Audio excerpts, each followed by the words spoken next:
Greater storm was inside of them. Alam mo yung storm na naranasan ng mga disciple, hindi yung sa labas kundi yung ano yung nasa loob nila.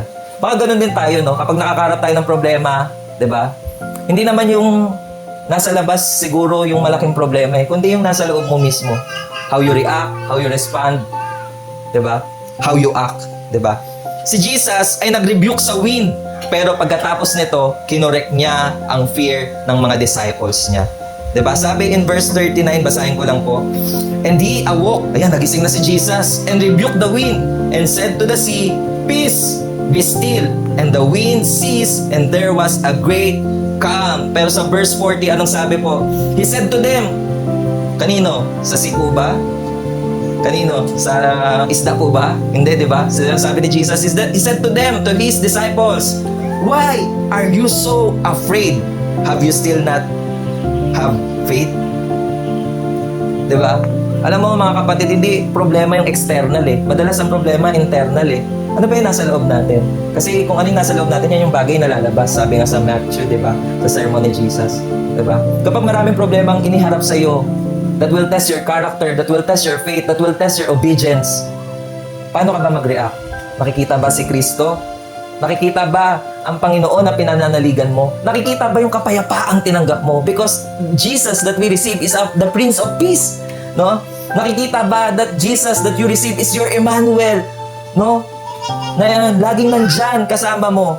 Diba? Ganon yung kinorek ni Jesus sa mga disciples niya. Uy, saglit lang. Hindi problema yung storm. Ang problema yung nasa inyo. Nakita nyo na ako nagpagaling, diba? Nakita nyo na ako nagturo. Pero ngayon, nakita nyo kung gaano ako makapangyarihan. External storm, kayang tapusin agad yan ng Panginoon. Pero internal storm, kailangan yan ng correction, mga kapatid. Diba? Yun yung ginawa ni Jesus Nung nakita niya yung wave, si Jesus hindi nagpanik. Ay, saglit lang, paano ba to? Lord God, Father, tulungan niyo ako, pahipain ko itong... Hindi ganun yung respond ni Jesus Pagkagising niya, peace, be still. Pero sabi niya sa mga disciple niya, bakit kayo natatakot? Nasaan na yung inyong pananampalataya? Alam mo kapatid, walang problema sa external. Ang kinokorek ni Jesus yung internal natin. Kasi doon nagre-reveal ang Christ-likeness natin. Ang miracle, hindi lang yung calming of the sea, kundi the revelation of Christ in our lives. No?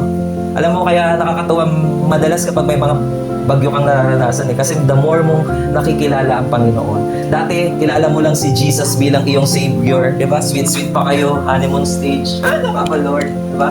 Pero after months and years, nakikilala mo na si Jesus bilang iyong Lord.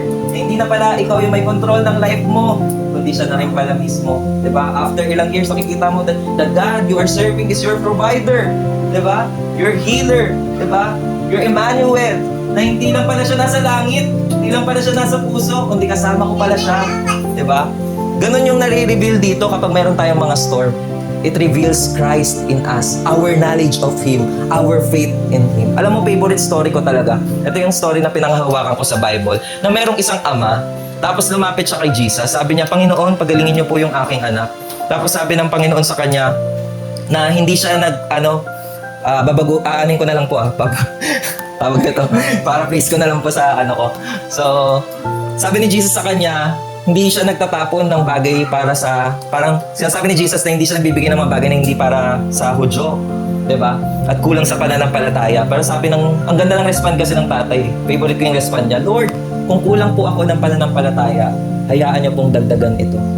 Diba? Alam mo sa buhay natin, hindi pala problema yung problema, kundi problema pala yung faith natin. Baka yung faith natin ganito pa lang, no? Tapos pag nakaranas tayo ng problem, nawawala at na-erase na si Lord.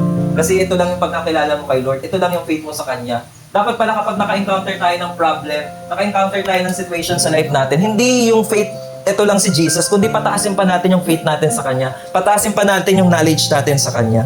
Diba? At yun yung na-reveal sa mga disciple ni Lord. Na hindi lang pala si Lord teacher, hindi lang pala si Lord healer, siya pala ay Diyos. Kasi in scripture, only God, Yahweh, can control weather. And here, with me, my master, He controls the weather. Diba? Nakita na nila ang authority ni Jesus sa sakit at sa demonyo, pero ngayon nakita nila ang authority niya sa kalikasan. Iba pala pag pati ang hangin at dagat sumusunod sa Kanya. Amen.